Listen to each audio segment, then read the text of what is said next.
Our main topic this week on Mastering Dungeons is to go back and look at old adventures to find out what's great about them. We are going to start near the beginning, not necessarily with the box set, but with Tyranny of Dragons. The 2024 release had the very first hardback adventure be Hoard of the Dragon Queen, followed pretty quickly by Rise of Tiamat, and together they were known as Tyranny of Dragons. We want to go back and look at its design and pick out some standout design and play experiences. What might we learn going forward by looking at Tyranny of Dragons? Teos, you want to give us a little bit of the history of this? Yeah, and I've been holding up for folks on the YouTubes the different kind of covers. There is another one I didn't pull up, but initially it was these two separate books, Hoard of the Dragon Queen and Rise of Tiamat. And I have something quite fun. I have a one-of-one item, which is on an auction. I won a version that is signed by Greg Bilsland. And not only is it signed, it says, "Enjoy the sarcasm," but it, throughout the adventure, has his own notes from when he ran it. So all in the margins, he's taken pen to it and made things that he likes doing or oversees or doesn't do. And it's really quite interesting to see all these things. So I treasure this item a fair bit. But it speaks to, I think, the fact that everybody was running this adventure when it came out, right? It was the first one. It really excited people. We had things like, a Tiamat mini that I'm holding up, which later became a mega Tiamat miniature, the biggest miniature that WizKids had ever made. It became another Tiamat mini that they made later on that was smaller. I mean, it's been a really tremendous thing. We got stickers, all kinds of things. And it was the beginning of the approach for Wizards of the Coast on what their adventures would look like. And the way they went about it was very interesting because 5e comes out and D&D has this very small staff. So the decision was made to partner with third-party publishers to create the official adventures. So when we look at these adventures, it's Kobold Press that's brought in to work on Hoard and Rise. The D&D press designers are Wolfgang Bauer, Steve Winter, and Alexander Winter. From Wizard side, Chris Perkins, Matt Cernet, Chris Sims, and Rodney Thompson. What an incredible team, right? Yeah. None of them at Wizards anymore, by the way. Wow. That is really, really true. Yeah. Incredible. Yeah. So this adventure had an overarching name, obviously, for the season called Tyranny of Dragons. And they would also go on to reprint these twice as a single tome, both named Tyranny of Dragons. And when I went back and did my review, I used the alternate cover updated version of Tyranny of Dragons. Yeah. So keep that in mind if there were any changes that I'm using that updated version. Yeah, and this is a sweeping adventure. This is a huge epic scope. It's, if you thought of a movie, it would be something like Lord of the Rings, like big, sweeping. We're traveling, we're covering a lot. Levels 1 to 15. So it's not the full breadth of the D&D experience, but it's pretty close. And it takes heroes across the Sword Coast in an attempt to stop Tiamat from escaping the Nine Hells and entering Faerun, which, Shawn, is our point to point out that there are spoilers in here. Not only dragons, but spoilers. There are dragons, dungeons, and spoilers. So if you do not want to be spoiled on Tyranny of Dragons, it's been nice knowing you. Come back again later. Yeah. So what did you like? What kind of things really stuck out at you as you looked through, Shawn? As I sat down, I thought, okay, we're going with this positive. Let's see what's great. Let's see what we love about this. And I can't do things slow, Teos. I can't do things quickly. I can't. I'm falling in. I'm falling in. So you're gonna have to keep me moving. I started reading and I'm like, I don't like that. And then I'm like, wait, no, that's good because this isn't an adventure. This is a campaign. Yeah.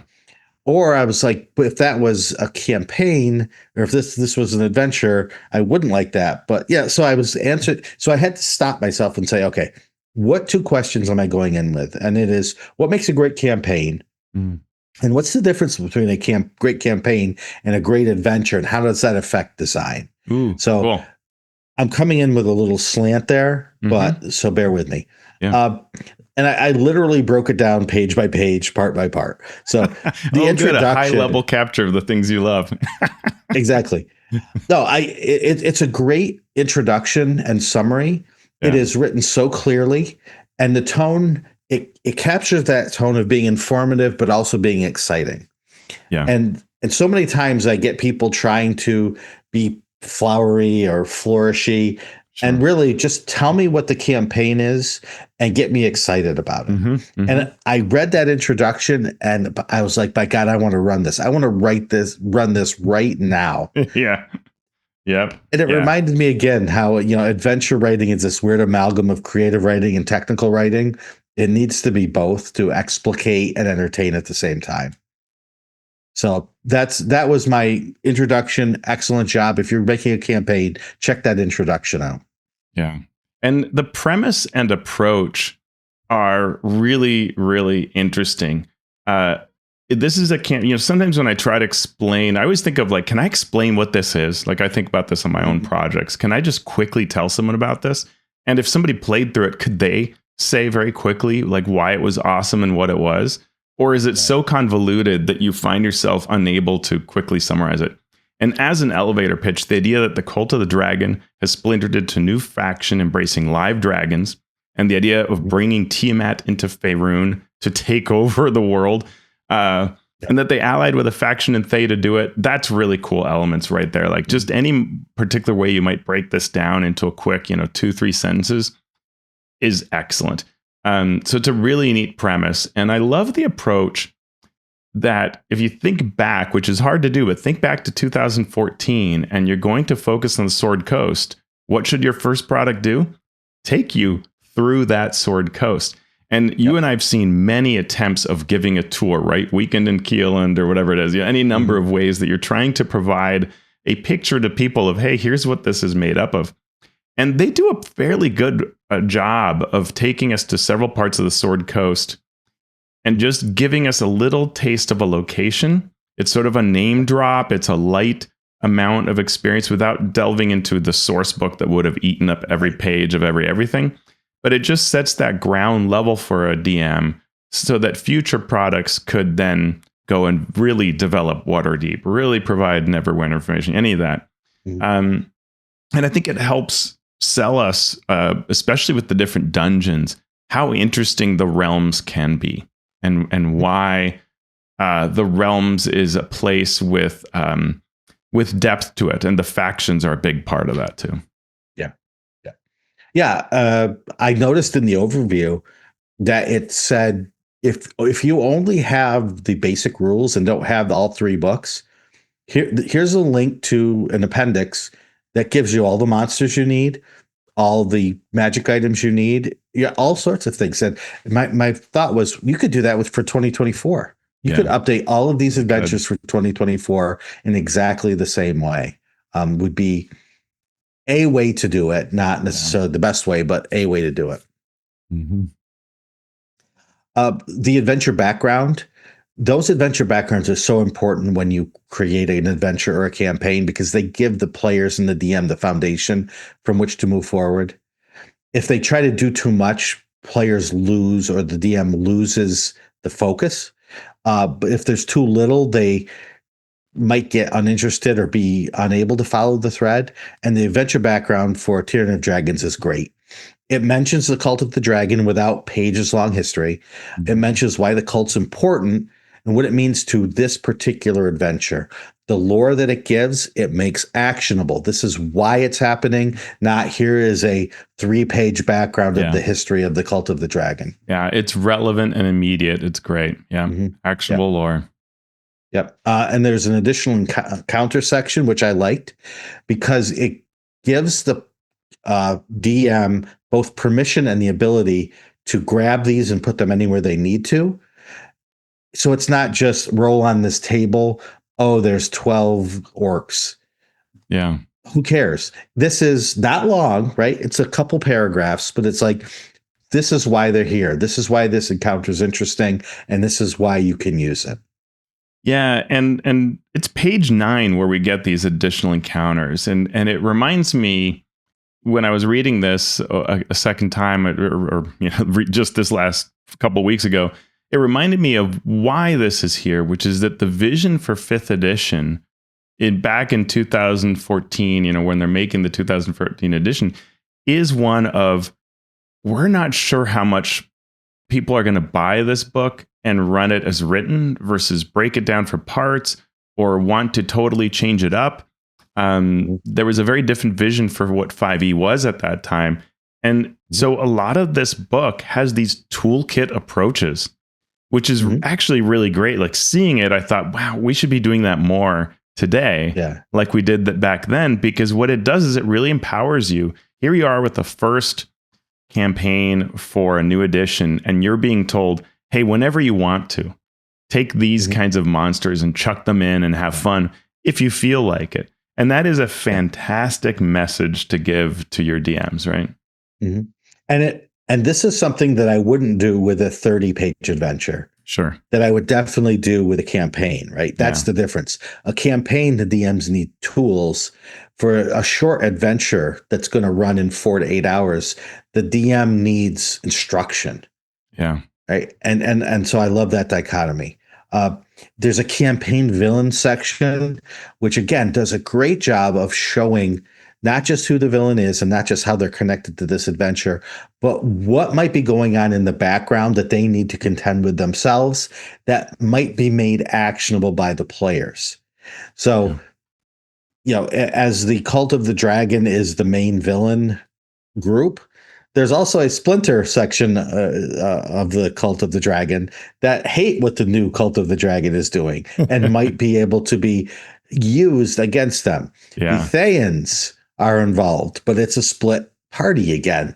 Some of the Thayans want this, some of them are going to be fighting this, and it goes through that in not too much detail, but just enough detail for the game master to say, I see what's going on here. I am invested in this now. I understand this now, and I can use it as a tool now.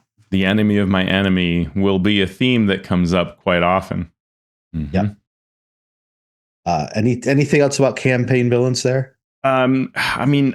This is, the villains are really interesting at the grand level of what's happening, but also at the micro level of the individual, like bosses or leaders of the evil factions. And they are interesting in their battles. There are several places where foes might escape, and the adventure adjusts for those possibilities. Probably so-and-so and so-and-so get out. If this one didn't, here's what happens. If this one didn't. And it reminded me of the Age of Worms adventure path by Wizards and Paizo in Dungeon Magazine, where in these various adventures, folks like Mike Merles, many others would create these situations with foes that could get away, or where the foes were almost they weren't a stand-in for the plot, but they were a big part of it, where it made it personal to an NPC. This is not a stat block that needs to be defeated to win. It is a personality, and it is taunting you and representative of what's happening in the plot. It is indicative of the larger unfurling, which is made possible because in this adventure, what you're often doing is chasing a mystery of sort. You're chasing the bad guys as they try to get to where they're trying to get to, because they actually have what they need to win largely. And you are a step behind kind of almost the entire, certainly all through Hoard of the Dragon Queen. You're catching up. And that allows these foes to be memorable and taunting you, and a goal that you have, that when you aren't able to get them, it is a big deal, which is kind of neat. The very first chapter of the adventure itself points the DMs to Appendix A. And Appendix A, I thought, okay, here come all these character options, and it was really short, and I loved that. And maybe it was because it was the first adventure, so they weren't going to introduce new subclasses right away. They weren't going to introduce new backgrounds right away. But what they did was gave the GM and the players options that tied their characters more tightly to the adventure. And those were new bonds that would give the characters connections to this adventure and to the people in it. And they also gave suggestions to replace a backgrounds feature that would be better for this adventure. So for the old backgrounds, you remember there was a feature for the Thieves Guild. It was like connection where you went to the Thieves Guild. And that's fine, but sometimes a game master might have a difficult time connecting it. Whereas this was, you used to be or still are a member of the Cult of the Dragon. Yeah. And so you have connections that can give you information, a spy against them, not part of that organization. But, and that can be tricky, but at least it was an attempt to make those connections stronger. Yeah, and also both on the character side and just the larger or faction side are these new factions that were introduced, right? 5 factions that players could potentially join and that were shown as sort of guiding life and affairs at a grand level in the Sword Coast. And so, the Gauntlet, the Emerald Enclave, the Zentarum, these are all brought to life here very well in a really a great way. Like they shine here, which was clearly a directive at that time. We've talked many times about that idea of these factions and whether it was good to have them go away, right? Because they organized information nicely, and you can see that in these various areas. We'll talk about the councils later, but having members of these different groups, you can say, so-and-so wears the emblem of the Order of the Gauntlet, and you're like, oh, okay. I already know what they're about. They are a lord, from the what do you call it? Any of these factions, Emerald Enclave, you know immediately that they have something to do. Harpers, you start understanding the concept behind this NPC before you even get to know the NPC too much. And that is a really great tool that works. It's used really well in this adventure. Then we get into the adventure itself. And the very first chapter of the adventure is called Greenest in Flames. Yeah. And I thought this was a strong narrative start to the campaign. Sometimes it's you start in a tavern. Sometimes it's whatever, the standard trope where you sit around and you're not quite sure what to do. Players might not know, game master might not know how to get everybody involved with moving. This town you're going to is on fire and being attacked by a dragon. Yeah. That is a wonderfully narrative, strong beginning. Yeah. You might need a little tweaking. Yes. to get the players, you have to give them a goal. Yeah. You have to give them a reason to go into town. But just completely narratively speaking, that is cinematic. That is engaging, deadly, terrifying, exhilarating. It's all of those things. Yeah, and it's an adventure that thematically or narratively starts by sort of punching you in the mouth, right? Here is a place where evil is so big that you can't take it on. This is not, there are a couple of goblins attacking you. This is a blue dragon is flying overhead and the army of the Cult of the Dragon is attacking. What do you do?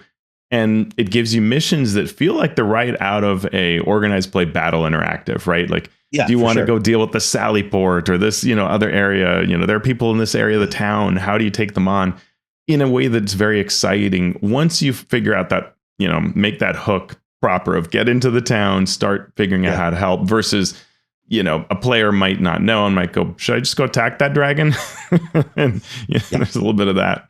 But yeah, I really like that aspect. And then the second part, which there are adventures that start you off this way, and then suddenly there's a lull where you don't know where to go from here. Storm King does that a bit. Here, not only does Greenest create this high stakes sense of really terrible things are happening to not just Greenest, but probably beyond, but then lets you follow that, right? Really try to solve the mystery of what was going on here by going into this raiders camp and beyond, in which I think it does. That's a really good idea in terms of the path of the plot. Yeah, I love the pacing. I love the beats of it. You're just thrown in and you survive and And then there's a break, but it's not a break like Teo said of what do we do now? Mm-hmm. It is, we need to know what's going on here. And the person who needs to tell us this has been captured. Yeah. Can you infiltrate the Raiders camp? And the Raiders camp is another example of a great adventure type, the infiltration, where you have the ability to walk amongst the enemies without being caught right away. So you can do some role playing. You can have some fun with it. You can do these things as you gather information. And it's not always the easiest for a new game master to run, but it is a good storytelling vehicle that, when done well, can really add a lot to a game. Yeah. Yeah. And we then get into, after you sort of, you're trying to figure out what the cult is doing, which involves that they're the spoils of war are being taken out. I mean, the dragon hatchery adds an interesting thing about the dragon link, but with these dragon eggs. But the caravan portion, which starts in chapter 4, the heroes need to infiltrate a caravan where the cultists are posing as merchants and moving this loot out somewhere for some purpose, right? Later, we will learn it's because bringing all of this loot in is a giant part of the ritual to summon Tiamat. And that's why this is all going on. And you're given a fair amount of support in the caravan as adventures go, but also latitude to decide how the scenes play out. The caravan is a smart way to see more of the Sword Coast, like we talked about, but also you're learning what the cultists are doing, you're expressing yourself, and they're the kinds of situations that teach a DM what their players like and what kind of approaches they may take. It gives you experience as you go through these things, and I've played through this part several times, both with friends and at stores that were just running this adventure. Back in 2014, some people would be running organized play in a store. Some people would run the hardbacks. Both were legal. Yep. And I got to see a number of good, but like relatively new DMs run this. And it was good. Like, this was exactly the kind of thing you want players to be, or DMs to be doing, so that they get comfortable with adding to a published adventure, riffing off of it, helping the players achieve the types of things they want to in a game. Yeah. When I ran this, I was going to run it for my home group, and I got 2 or 3 sessions in, and then I was like, something came up, and I can't do this anymore. You guys, somebody else pick it up, DM it. I'll join as a player whenever I can, which was infrequent. But when I came in after the caravan, and they were talking about the caravan, they were talking about all the tomfoolery and the interesting things that happened on that caravan. And I was like, okay, whoever ran this did a great job, because they couldn't stop talking about all the NPCs they interacted with. Yeah. And it does push DMs. I mean, I think one of the things, when I heard criticism about the caravan, it was sort of like, I don't know what to do with this, is how I heard the various comments being made. But sometimes it's good to be pushed to do more than linear type play. And it has linear aspects as well, or it sort of has those guardrails, but it begs questions of the DM. But counterbalancing that are these memorable locations, including during the caravan where you make these stops. And so various dungeons or dungeon-like things like Castle Neritar, Skyreach Castle, they provide short to medium dungeon crawls featuring memorable classic monsters, traps, encounter scenes. The monsters often have purposes and motivation. The leaders are interesting to role play with. Some areas feature memorable puzzles, providing a variety of play experience. There's a lot here like a lot of D&D being provided, right? It isn't one type of narrow experience. It is very wide in what it provides. Locations often have several pathways and entrances, so running the adventure more than once provides different experiences. You know, it really changes it where you come in from the northeast versus the southwest. There are sometimes more than one way a location may conclude. These things impact in various ways. One of the ways you often see it is the councils of Waterdeep, where you report back what you did or didn't do, which is interesting.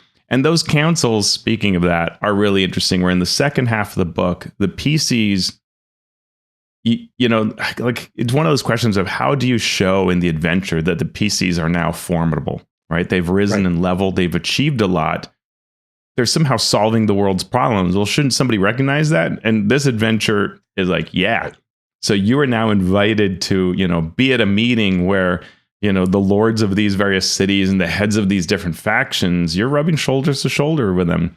And this just isn't about getting quests from them, which a lot of adventures would do. It is weighing in on what should be done. It's arguing for points and approaches. Being sent out to do something, sure, but coming back with then now the fuel by which you can say, and I told you we've got to go in this direction. Okay, the council says, you know, go for it. And then the councils help break up and frame the action too, which helps the DM pace play, because we're going to do a thing, one or two things, we're going to come back, reset at the council, head out for a few more things, right? Yeah, it really helps with the pacing of the adventure. Like you say, it's go do the thing, but then let's come back and reflect on what we've done, and gives a lot of role-playing latitude and leeway for the players that want to be orating and giving speeches and doing that. But it does give the players more agency than some campaigns might allow. But it also allows a group that doesn't want that agency and wants to hear the story rather than help tell the story, to just say, okay, here's what we found. This is why it's important. What do we do next? Yeah. And then off they go. And you can do that without the need for the players to interact if they don't want to. Yeah. Yeah, absolutely. And I love how this adventure, I have a friend who's still DMing this adventure, has been going at it for a while, adding all kinds of things. And I know that in part because from time to time he'll ask me for a mini that has nothing to do with this adventure because they've gone in this particular direction, which I think is awesome, right? And that is really easy when you have these councils to help you go back and reestablish where you're going and how you're doing things. And there's some really interesting, you know, castles and locations like the Zonthal's Tower, which has this like hedge maze that you go through. Just really fascinating different kinds of encounters that it feels puzzle-like, but has these neat kinds of situations. It's very, dare I say, organized play in nature, how it kind of breaks things down. And the villains are always, we talked about this, you know, moving, executing their plans, which keeps things moving forward, because you're not just, okay, I found, you know, the clue in this castle, I go to the next castle, you know, oh, there's the princess. It's instead about, you know, just trying to race to find things, and you're up against the wall when suddenly, you know, a red wizard reaches out, or a Thayan reaches out and says, the red wizard Thay reaches out and says, hey, you know, I've turned against them. Come quickly. I have something really important. And you race over there to figure out what this story is, and thinking, well, maybe it's a setup. And it's just so interesting. Love it. Yeah. The dragon masks could easily turn into a MacGuffin fetch quest. Yeah. But the NPCs behind them are so interesting, so well designed without overdoing it, so integral to the story that you forget that, oh yeah, it's just about grabbing dragon masks or whatever. And it does become about the characters, the villains, because like I said, when I went back to the game, they hated these villains. Some of these villains, these characters who normally don't even care about the names of the bad guys, were like, oh, I can't wait to just absolutely decimate this NPC. Yeah. I'm gonna drop a castle on him. And every time I go to Alex Kammer's awesome Gamehole Con in his big gaming room, I look to see whether somehow he's managed to procure the dragon mask that was given at Gen Con. Because it speaks to how big the launch of 5th edition was, that they actually created a dragon mask and gave it at the first interactive, which I was fortunate to help write.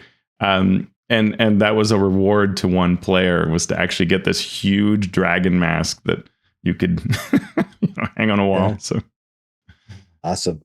What about the cult striking back? So chapter 13 has a brilliant part that you just don't see this in enough adventures. It gives you several encounters where the cult will attack the PCs, which is a recognition of, hey, Team Evil has realized you guys are causing trouble. And initially, deliberately, the first attack is not that hard, because the idea is they see you causing trouble, but they don't realize how strong the PCs are.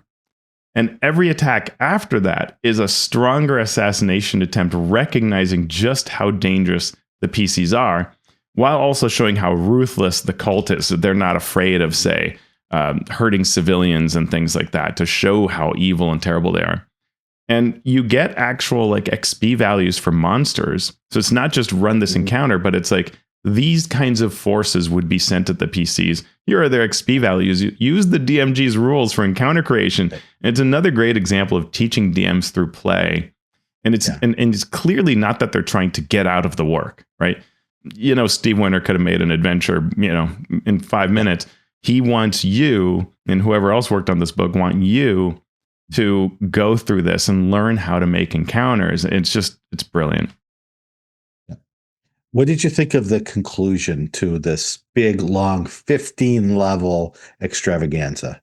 It is, when you do this kind of long piece and you've got so much that's going on that's interesting, the conclusion does have to kick it up a notch, right? It's got to be some level above that. And this adventure does really one of the most epic conclusions that D&D has had. Start with the villain of Tiamat, right? She's just such an incredible threat. And the idea that she's coming into the world, tearing into Faerun as a result of this ritual. You have to work your way towards the Well of Dragons, where dragons go to die, and there are all these dragon bones. It's a really interesting location. So the place looks amazing. It's a very metal kind of environment. The stakes are huge. And then you weave into the actual temple of Tiamat, trying to stop the ritual in various ways. Not only that, and it is a little complicated, but not only that, but the allies that you made during the various Council of Waterdeep, the metallic dragons that you won over, all these different things play different roles, showing tangible evidence of their efforts, right? Because you talked these dragons into helping you, because you cemented this faction, here's what's going on. But the heart of it is you, the players. You are going into this temple of Tiamat. Tiamat is either weak or stronger based on what the PCs managed to accomplish. And you're going to have, in all likelihood, a memorable fight that you can lose. There are tables who ended with Tiamat winning, right? Because it is not an inconsequential fight. She is a really cool villain. Her stat block is excellent. It's been redone several times since then, but it is neat for what things were at that point in the game.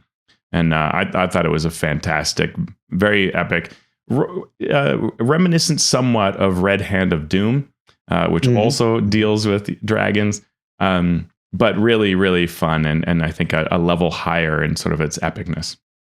Yeah, for the campaign that launched an edition, this has all the hallmarks of the people that created this adventure were DMs who have run epic campaigns.